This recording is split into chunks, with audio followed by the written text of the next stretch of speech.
My sister insisted I hand over my baby when he's born because she was meant to be a boy, Mom. You have to give me your baby when he's born, she demanded. You're out of your mind. My sister Carly's voice cut through the celebratory chatter in the kitchen, sharp as a surgeon's scalpel. She had cornered me, grabbing my arm with a grip that felt less like sisterly affection and more like ownership. Just 10 minutes ago, my husband Zach and I had announced we were having a boy, and now she was saying this to my face, her eyes wide, almost crazed. I thought I'd heard her wrong. We were supposed to be celebrating. Why would you say that to me? I asked, pulling my arm free, a chill spreading through me despite the warmth of the room. I was meant to be a boy, Mom, she said, stepping closer, her voice laced with a bitter envy that made my stomach clench. I've been dreaming about it since I was a little girl. The mother-son bond, Little League games, all of it. I didn't understand what that had to do with me. And then she said it, the words tumbling out like spoiled fruit. Instead, I got stuck with a disgusting daughter who ruined my life. She said it like she was talking about a piece of furniture she regretted buying, not her 14-year-old daughter. That's your child, Carly, I said, a wave of nausea washing over me, but she wasn't listening. She gripped my arm tighter, her nails digging into my skin, and looked at me with these crazy, unhinged eyes. You have a husband. You can try again, she said, her gaze sweeping over my still flat stomach. Don't you see, Enid? This is a miracle. I was meant to have your baby boy. I took her hand off of me, my own trembling with a mix of anger and disbelief. I'm not giving you my son just because you hate your child. She gritted her teeth, a faint hiss escaping her lips, and I could tell she was wondering why I wasn't bowing at her feet and saying I would do whatever she wanted, why I wasn't grateful for her twisted proposition. You don't even want to be a mom that badly. Her voice cracked, a raw, ugly sound.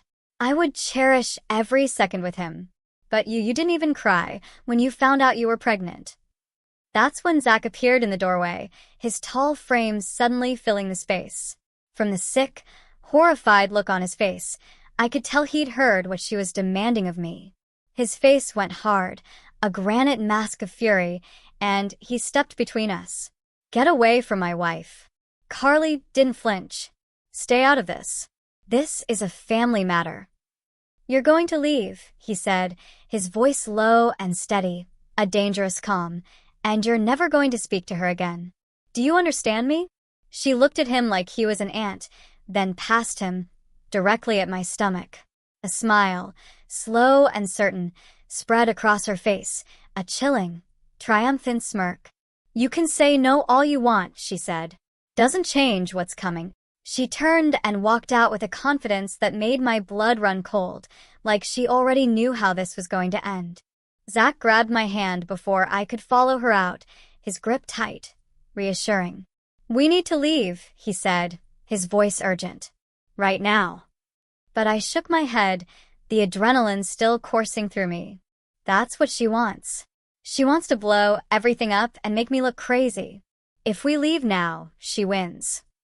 Zach looked at me like I was making a mistake, his jaw clenched, but he didn't argue. We walked back into the living room, and I knew immediately that Carly had told a twisted version of what just happened. She was curled into Mom on the couch, sobbing like someone had died, a theatrical performance.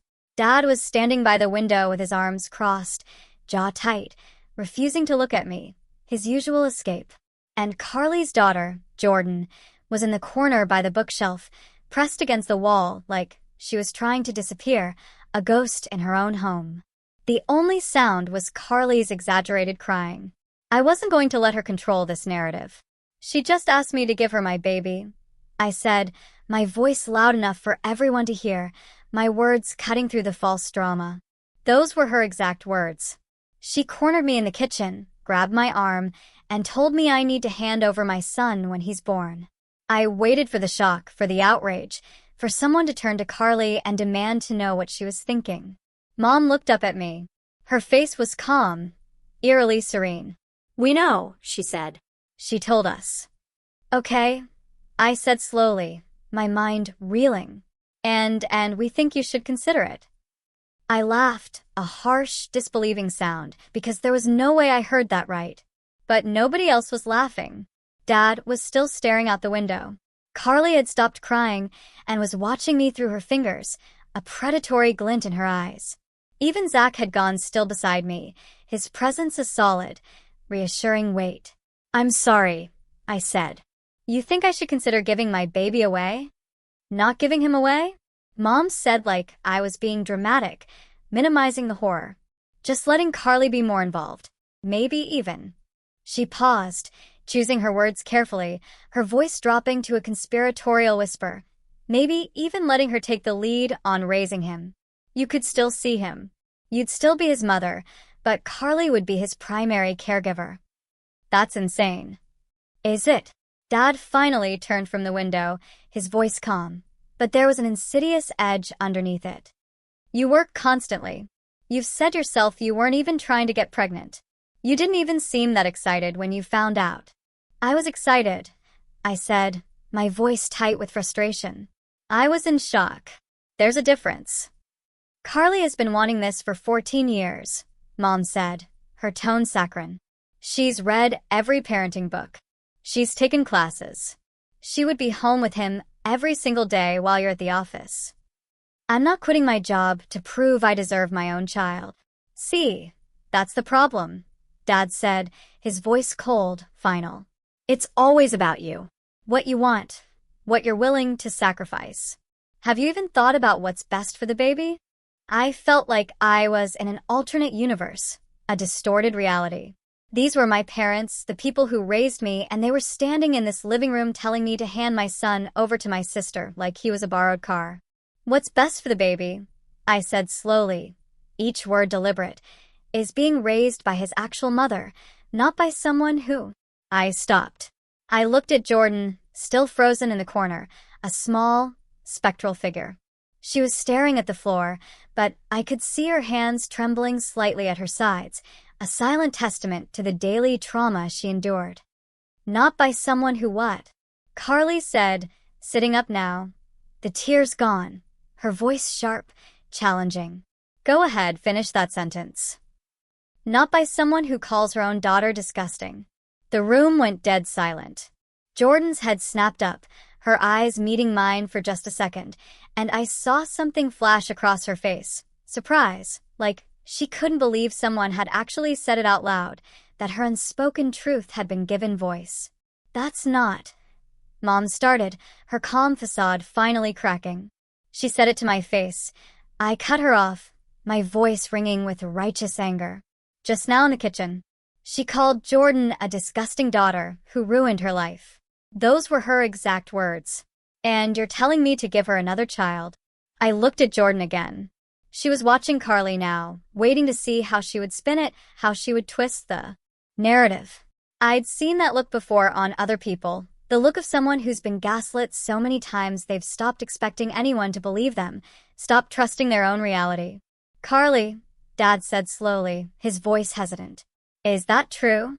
For a split second, I saw something change in his face, doubt, maybe even concern. Like for once, he wasn't sure whose side to take, his loyalty briefly fractured. Carly saw it, too. She burst into fresh tears, a performance honed by years of practice. "I was upset," she wailed. "You don't understand what it's been like for me. 14 years of doing this alone. 14 years of wishing things were different and watching everyone else get what I wanted." She grabbed Mom's arm, her voice laced with desperation. "I didn't mean it like that. Jordan knows I love her.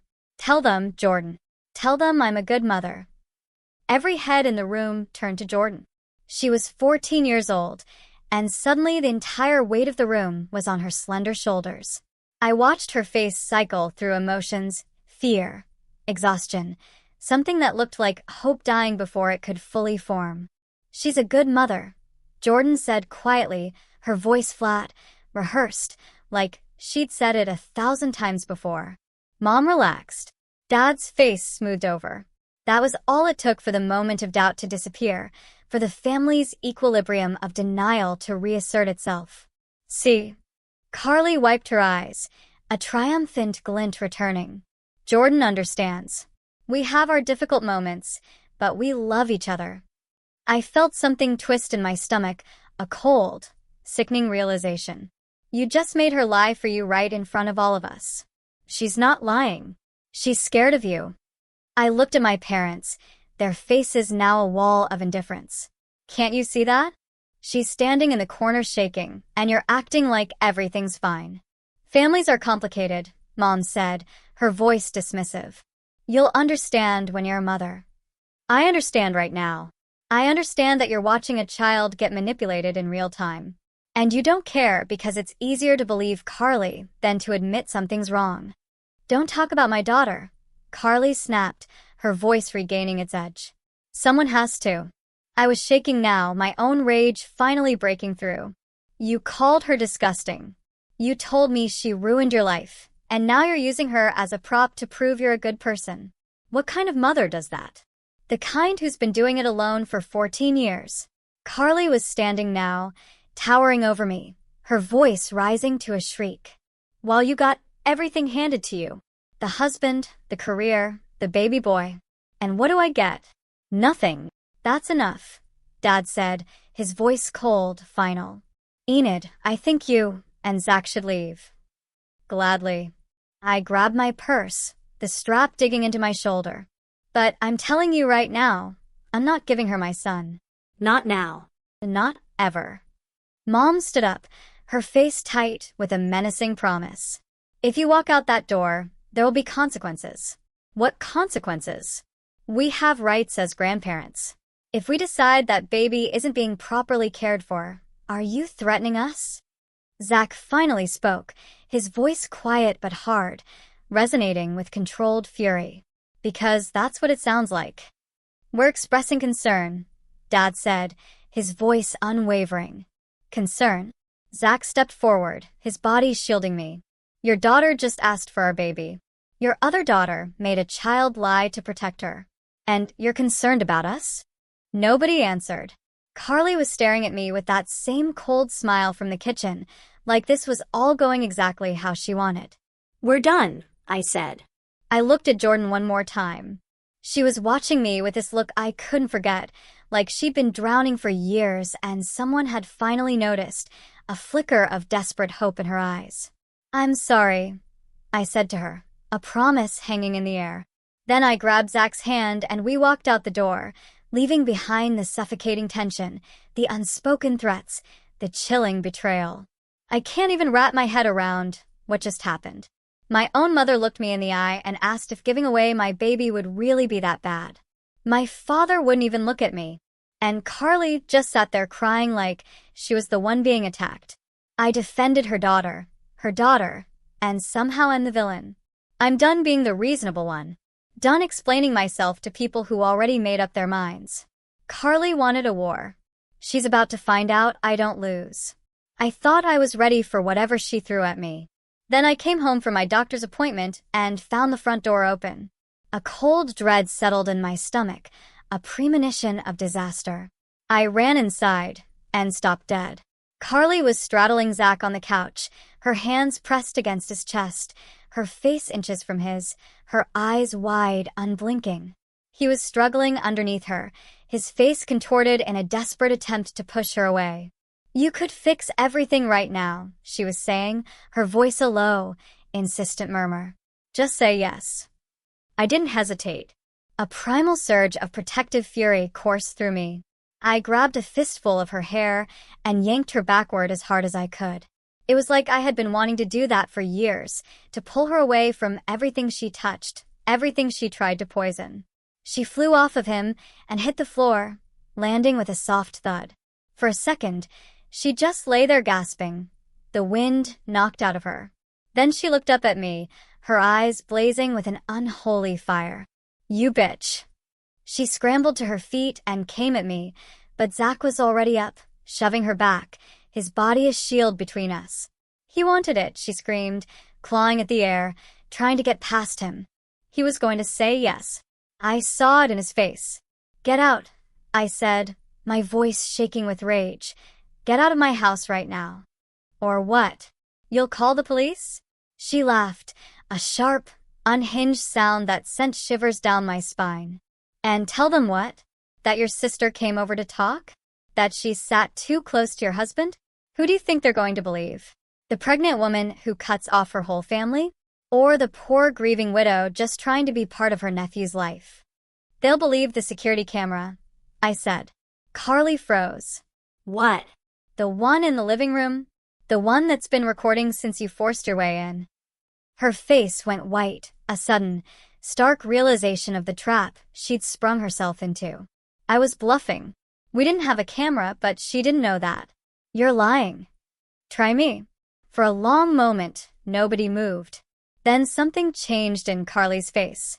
The desperation melted away, and something colder, more calculating, took its place. Fine, she said, her voice too calm now, too steady, a chilling composure. You want to play it this way? We can play it this way. She straightened her shirt and smoothed down her hair, her movements deliberate, almost defiant. But that baby is mine, Enid. And one way or another, I'm going to get what I deserve. She walked toward the door, then stopped, turned back. You can't watch them forever. Then she was gone, leaving behind the heavy scent of her perfume and a trail of unspoken threats. Zach sank onto the couch and put his head in his hands. He was shaking, his body trembling. Uncontrollably, I sat down next to him and put my hand on his back. The adrenaline was starting to fade, and I could feel my own hands trembling now. I had just walked in on my sister trying to assault my husband. That sentence didn't even make sense in my head. It sounded like something from a crime documentary, not my actual life. What happened here? I carefully asked, making sure he knew I wasn't accusing him of anything, my voice soft, gentle.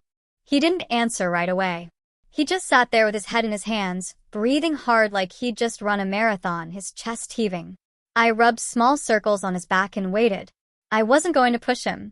She knocked on the door, he said, his voice barely above a whisper. I looked through the window and saw it was her. I wasn't going to open it, but she kept knocking, kept calling my name. Said she just wanted to apologize, that she felt terrible about dinner and wanted to make things right. He took a shaky breath. I opened the door to tell her to leave. That's it. Just to tell her to go away, but she pushed past me before I could stop her. Enid. She started talking about how you don't understand how hormones make pregnant women irrational. How I seem like a reasonable person, and maybe I could help her. He looked up at me with red-rimmed eyes, filled with a raw, exposed vulnerability. He looked so small in that moment. I hated Carly for making him look like this. I kept telling her to get out. I kept moving toward my phone to call you, but every time I moved, she moved with me, cutting me off, getting closer. His voice cracked. And then she started talking about how I gave you a boy. How that meant I had something special, strong genes, and how it would be such a waste to only use them once. He stopped talking and stared at the floor, his hands clasped together, so tight his knuckles had gone white. She touched my arm. I pulled away. She grabbed my shirt. I tried to push her off, but she just kept coming. She shoved me onto the couch, and before I could get up, she was on top of me.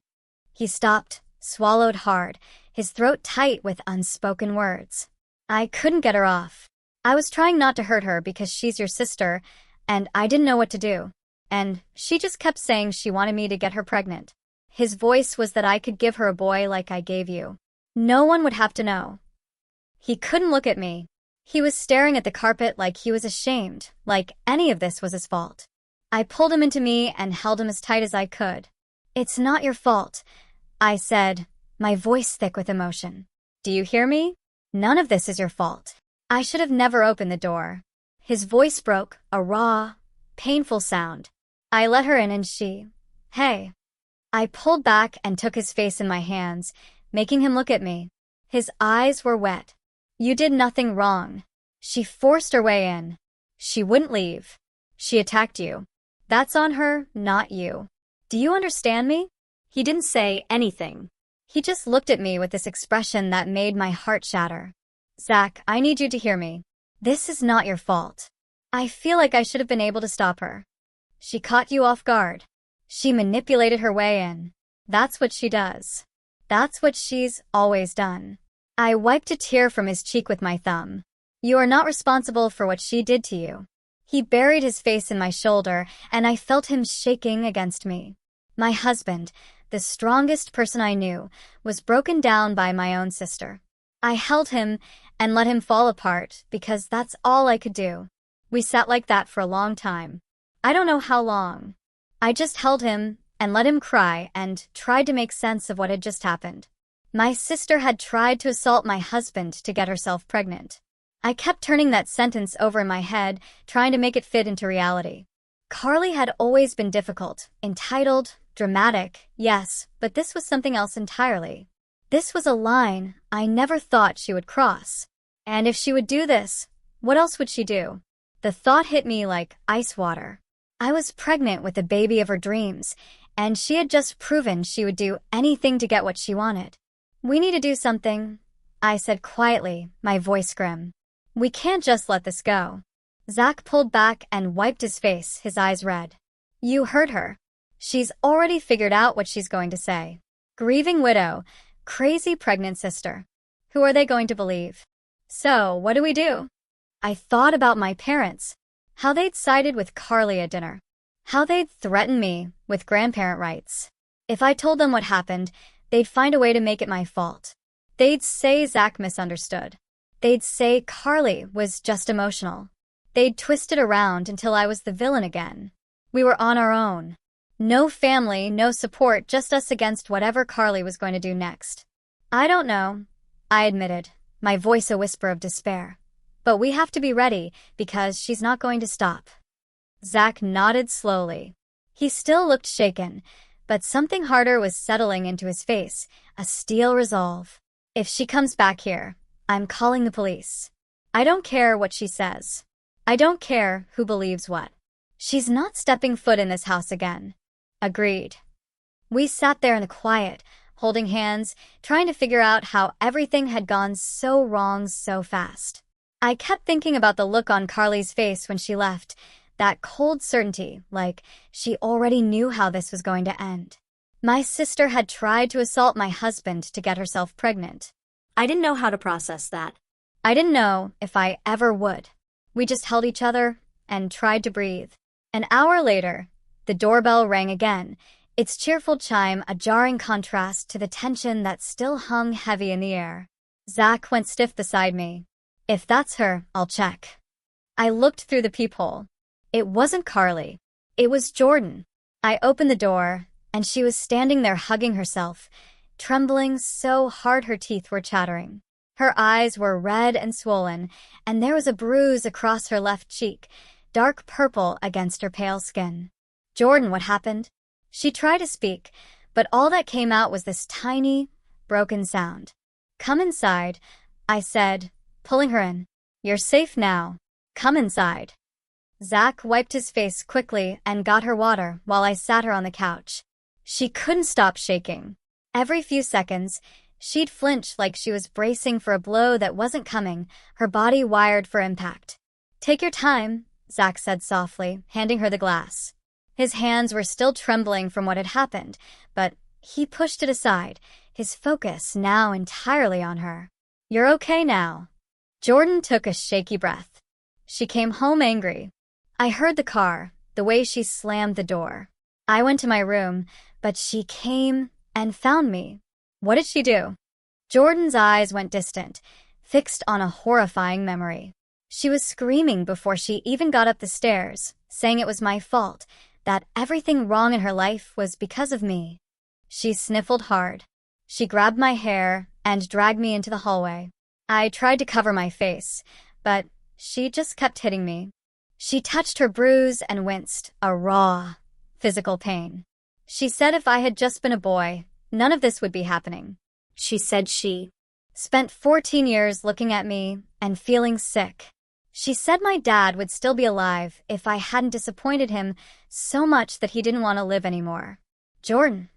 Her voice went flat, empty. When I was on the floor, she kicked me in the stomach and called me worthless.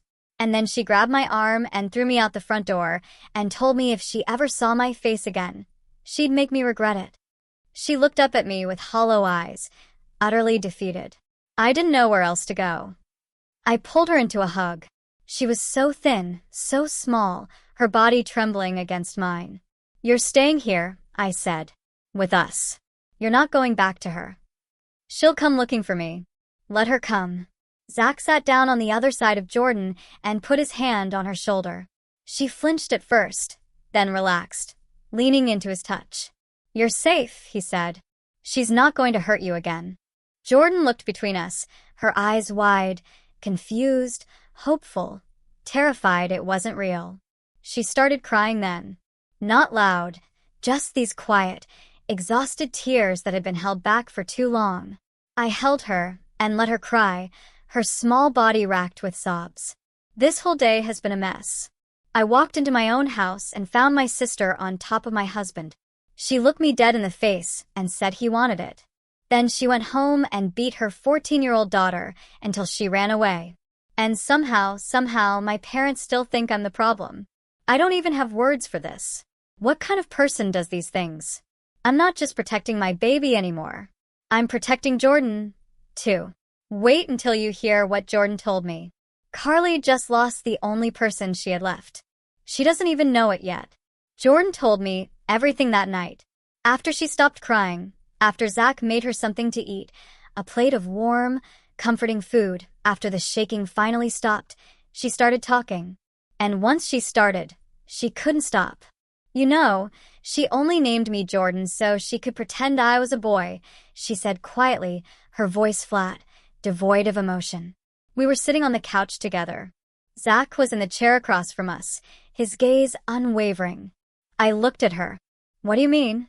"When she was pregnant with me, she was so sure I was going to be a boy. She had the nursery ready, blue walls, baseball posters, the whole thing." Jordan pulled her knees up to her chest, her arms wrapped tightly around herself. "And then I came out wrong." "You didn't come out wrong," Zach said gently, his voice soft. "You came out a girl. There's nothing wrong with that. Try telling her that." Jordan almost smiled, but it didn't reach her eyes, a shadow of pain still lingering. "She kept the name anyway. Told everyone it was unisex, but I know the real reason, so she could call me by a boy's name and pretend at least a little bit that she got what she wanted."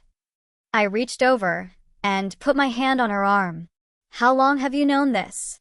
"Forever." She never let me forget it. Jordan's voice was flat, resigned.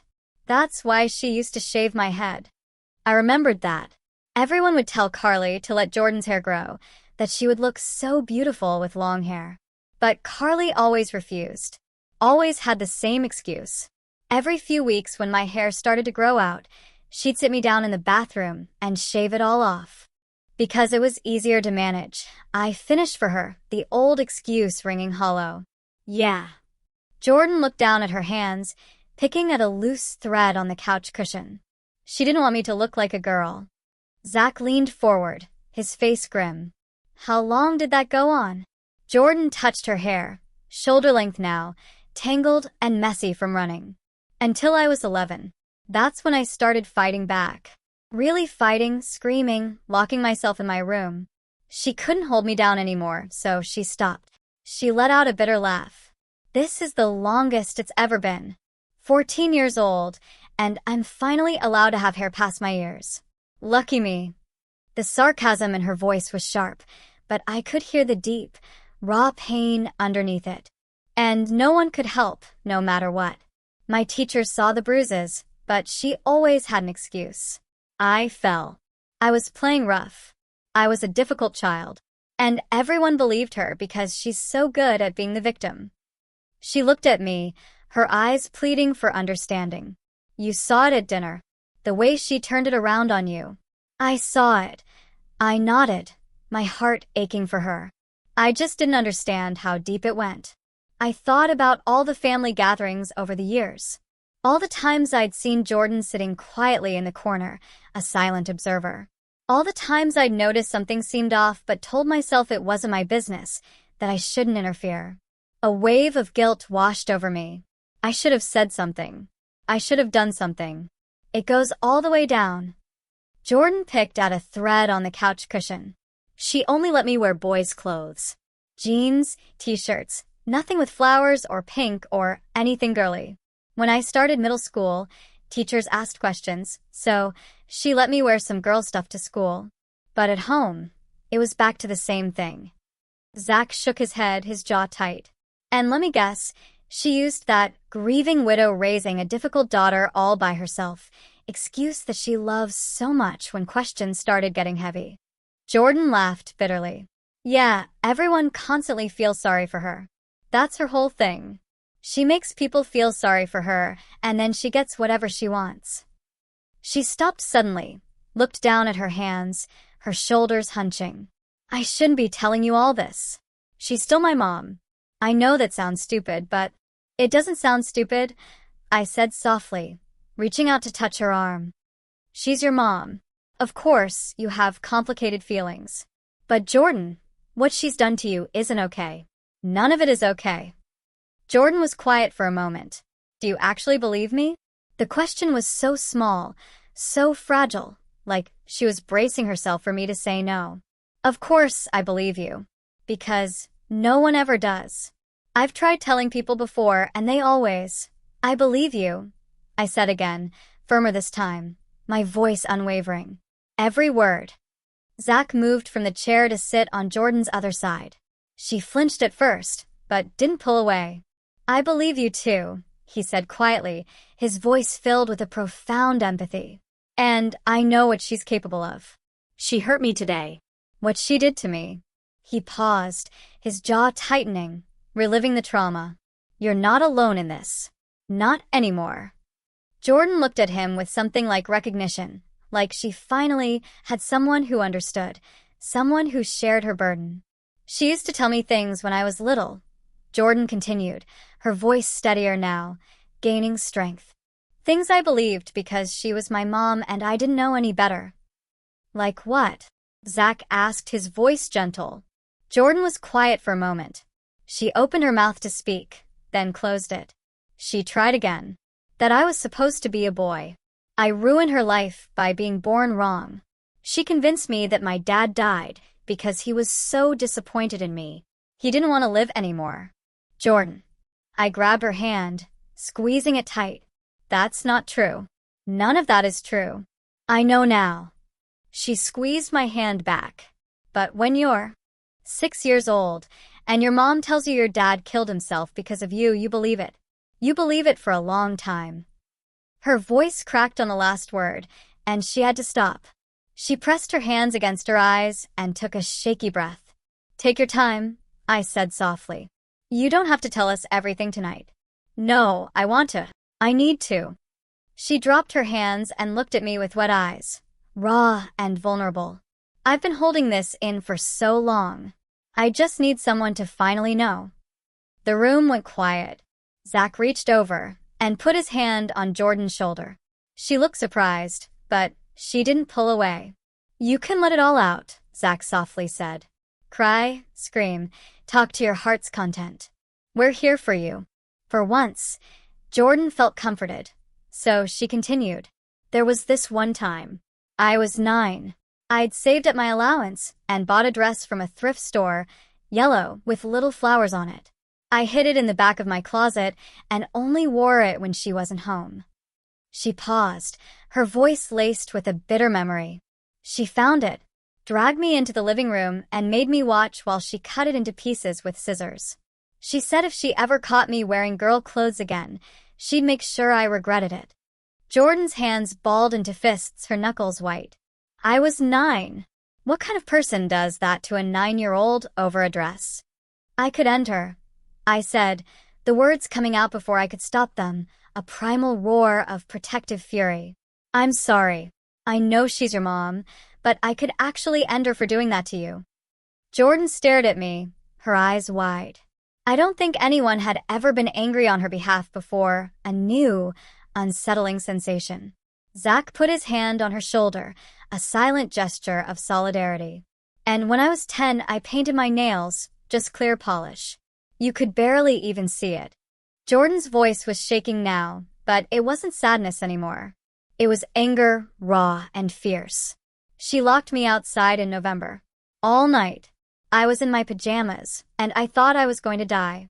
And the next morning, she let me back in and acted like nothing happened, as if I really deserved to be punished like that. She stood up suddenly and started pacing, her movements agitated. 14 years. 14 years of this, and everyone just looked the other way.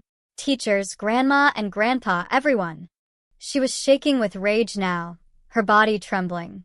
I spent my whole life thinking I just had to survive until I could leave. But you know what? I'm done being quiet. She's always been the problem, and everyone just let her get away with it. I wiped my eyes. I hadn't even realized I was crying. I stood up and pulled her into a hug. She resisted for a second, still vibrating with anger, then collapsed into me, her small body racked with sobs. We stood there for a long moment. I could feel her shaking against me, all that rage slowly draining out of her until there was nothing left but exhaustion, a profound weariness. "You're not going to send me back, are you?" Her voice was muffled against my shoulder, small, scared, fragile. "Never." "Promise." "I promise. You're staying here with us for as long as you want." She held on tighter. "There's something else," Jordan said into my shoulder. "Something you need to know about your baby." I pulled back, my heart pounding. "What about him?"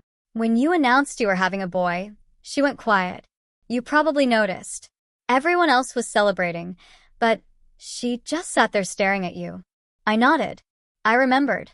That chilling, predatory calm. That night, she came into my room. She wasn't angry. That was the scary part.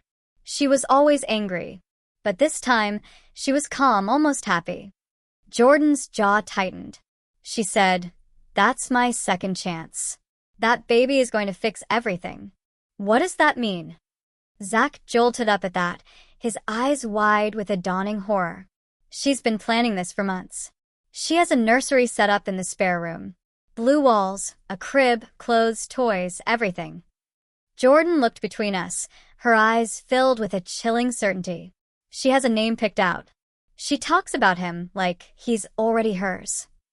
I felt cold all over, an icy grip on my heart.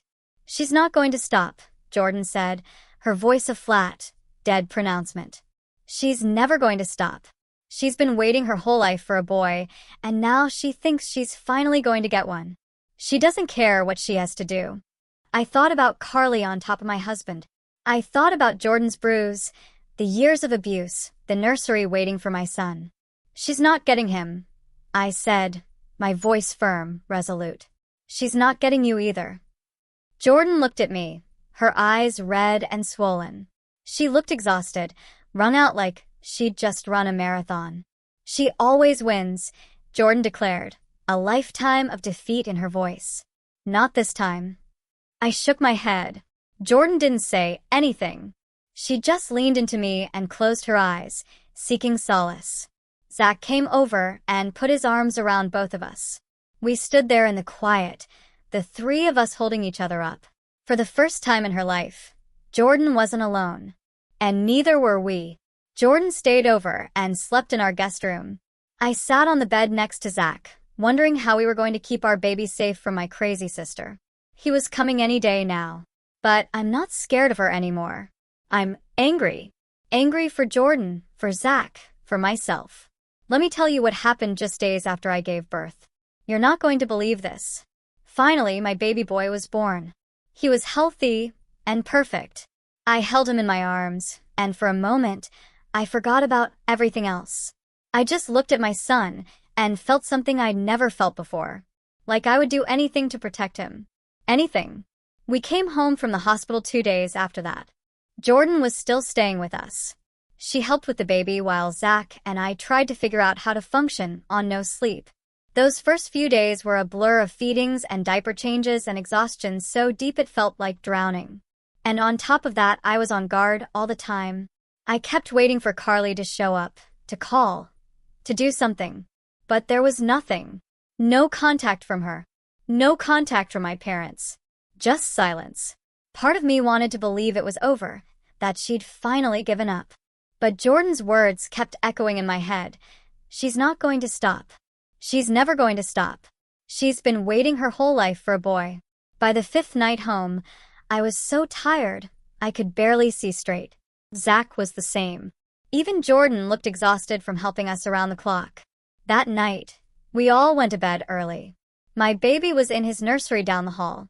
I had the monitor on my nightstand, volume all the way up. I remember thinking I should stay awake. I should watch. But my body wouldn't cooperate.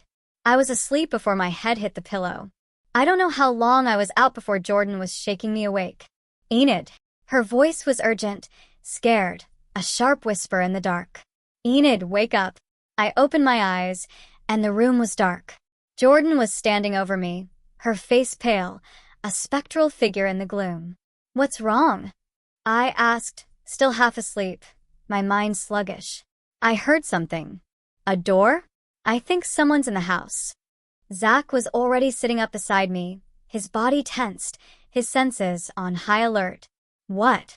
I heard the front door, Jordan said, her voice trembling. I'm sure of it. We all went quiet, listening, our hearts hammering in our chests. And then we heard it, the baby crying, then stopping. Then the sound of footsteps moving fast. Then the front door closing. I was out of bed before I knew I was moving. I ran down the hall to the nursery and threw open the door. The crib was empty. My son was gone. For a second, I couldn't breathe. I couldn't think. I just stood there staring at the empty space where my baby was supposed to be. This wasn't happening. This couldn't be happening. Then Zach was rushing past me, running for the front door. Call 911, he yelled over his shoulder. I tried to follow, but my body wouldn't cooperate. I'd given birth 5 days ago. Everything still hurt. I was slow and clumsy, and by the time I got to the hallway, Jordan was there grabbing my arm, helping me move.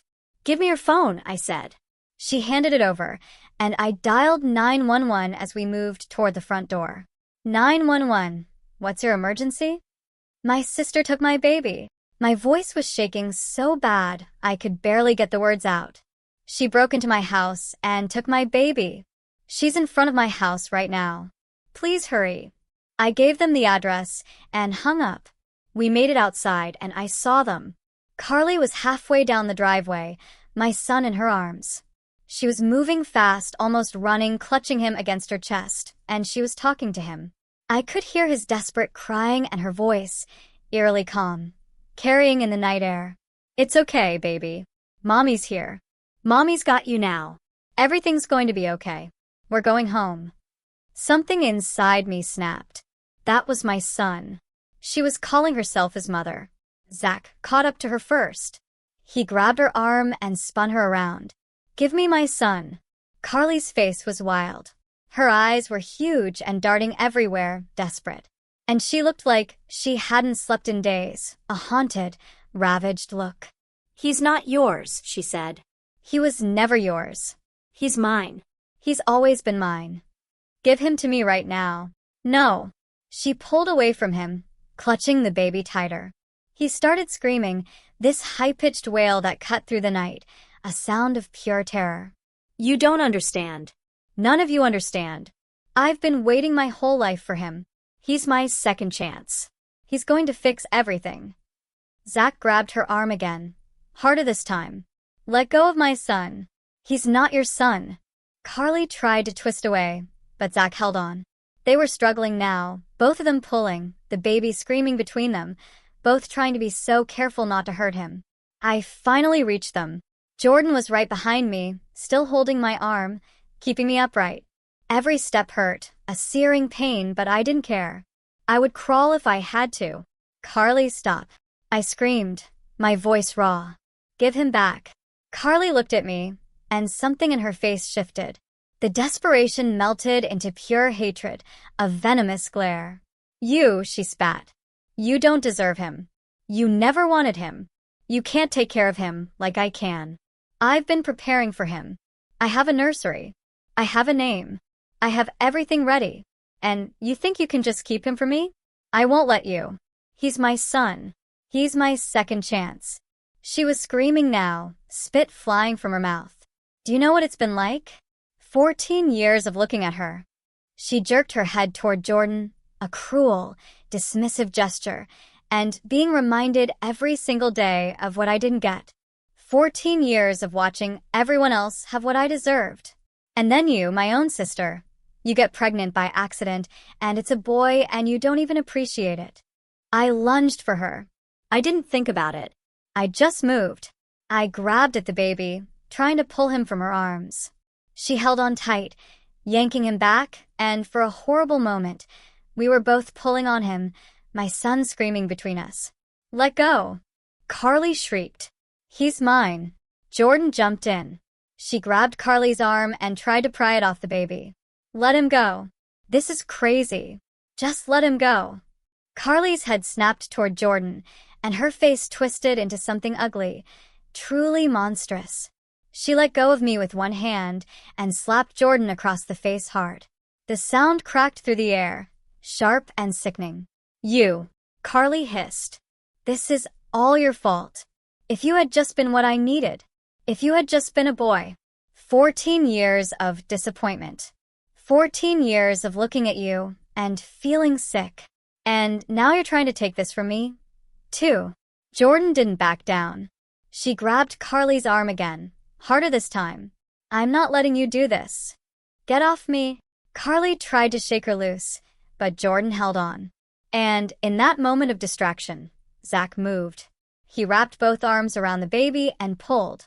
Carly screamed as the baby was ripped from her grip.